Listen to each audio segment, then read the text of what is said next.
Magandang gabi. Bago ka pumingkit ngayong gabi, gusto kitang samahan sa isang kwento. Isang simpleng kwento, walang kontrabida, walang malaking trahedya. Isa lamang itong alaala tungkol sa isang lola at sa isang bakanting silya na hanggang ngayon ay walang gustong umupo. Kaya humiga ka ng komportable, ipikit ang iyong mga mata, huminga ng malalim, at hayaan mong dalhin ka ng kwentong ito sa isang tahanang puno ng pagmamahal. Sa dulo ng isang tahimik na baryo ay may lumang bahay na yari sa kahoy. Hindi iyon marangya, hindi rin kalakihan. Ngunit para kay Clara, iyon ang pinakamainit na lugar sa buong mundo. Doon nakatira ang kanyang lola, si Lola Rosa.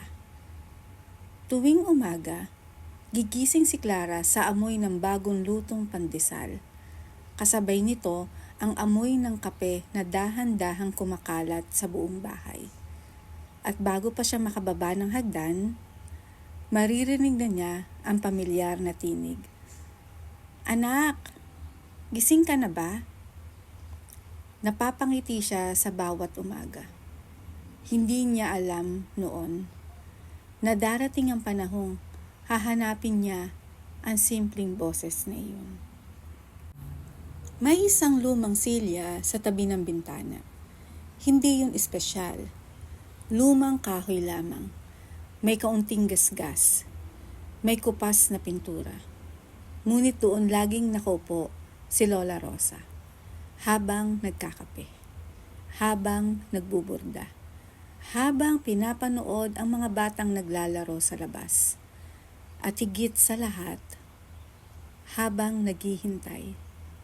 Hindi niya alam kung sino ang hinihintay. Minsan ang mga anak niya, minsan ang mga apo, minsan ay wala naman. Mahilig lang talaga siyang tumingin sa daan. Parang naniniwalang may darating anumang oras. Lumaki si Clara. Natapos ng pag-aaral.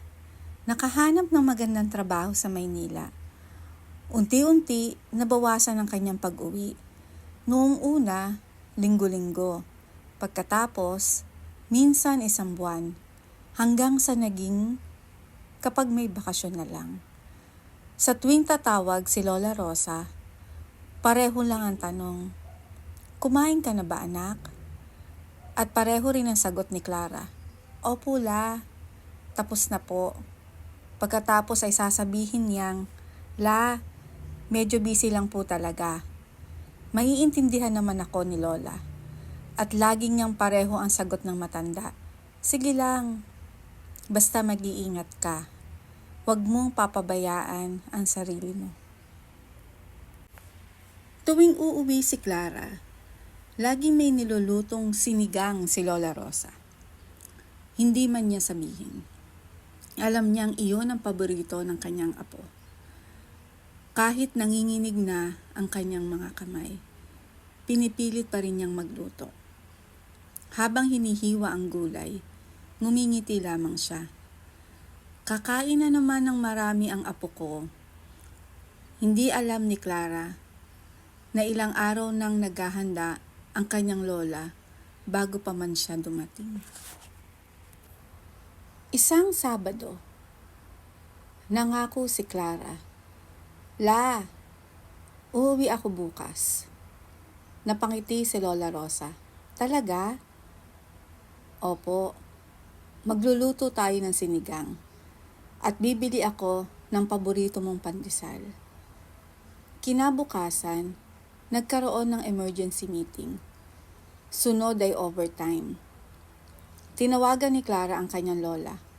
"La, pasensya na po. Hindi po ako makakauwi." Tahimik sandali ang kabilang linya. Pagkatapos ay marahang nagsalita si Lola. "Ayos lang, anak. Sa susunod na lang, mag-iingat ka." At ibinaba na niya ang telepono. Lumabas siya ng bahay. Umupo sa kanyang paboritong silya At doon, tahimik na hinintay ang paglubog ng araw. Ilang linggo ang lumipas. Habang nasa opisina si Clara, tumunog ang kanyang telepono. Ang kanyang ina. Mahina ang boses. Anak,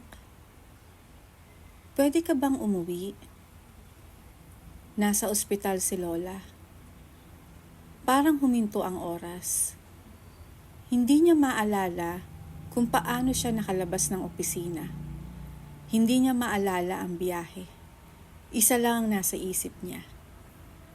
Sana maabutan ko pa siya. Pagpasok niya sa silid, ngumiti si Lola Rosa. Mahina, pero puno ng pagmamahal. Dumating ka. Hindi na napigilan ni Clara ang pagluha. La, pasensya na po. Dapat mas madalas akong umuwi. Hinawakan ni Lola ang kanyang kamay. Mainit pa rin. Kilala kita. Alam kong busy ka. Masaya ako para sa'yo. Lagi akong proud sa'yo. Mas lalo pang umiyak si Clara. La, hindi ko man lang nasuklian lahat. Ngumiti ang matanda. Anak, alam mo ba kung ano ang pinakamasayang araw para sa akin? Noong bata ka, kapag tumatakbo ka sa bakuran, kapag sinasabihan mo akong, Lola, yakap, hindi ko kailangan ng regalo, hindi ko kailangan ng pera. Ikaw lang, masaya na ako. 3 araw matapos ang pag-uusap na iyon, tahimik na namaalam si Lola Rosa. Lumipas ang maraming buwan. Madalas pa ring umuwi si Clara. Ngunit may isang bagay na hindi niya kayang gawin. Hindi niya kayang umupo sa silya sa tabi ng bintana. Nananatili itong bakante. Parang naghihintay pa rin. Hindi dahil may darating, kundi dahil may pagmamahal na hindi kailanman nawala. Kung nandyan pa ang iyong lola, yakapin mo siya. Kung nandyan pa ang iyong lolo, kamustahin mo siya. Kung nandyan pa ang iyong mga magulang, bigyan mo sila ng oras. Dahil darating ang araw na ang mga upuang dati nilang inuupuan ay mananatiling bakante. At ang mga tinig na dating nagtatanong ng kumain ka na ba?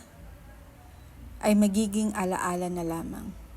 At marahil, ang pinakamahalagang bagay na maibibigay natin sa mga taong nagmamahal sa atin ay hindi pera, hindi regalo, kundi ang ating oras. Magandang gabi, mahimbing kang matulog, at naway sa paggising mo bukas, mayakap mo ang mga taong mahal mo habang may pagkakataon ka pa.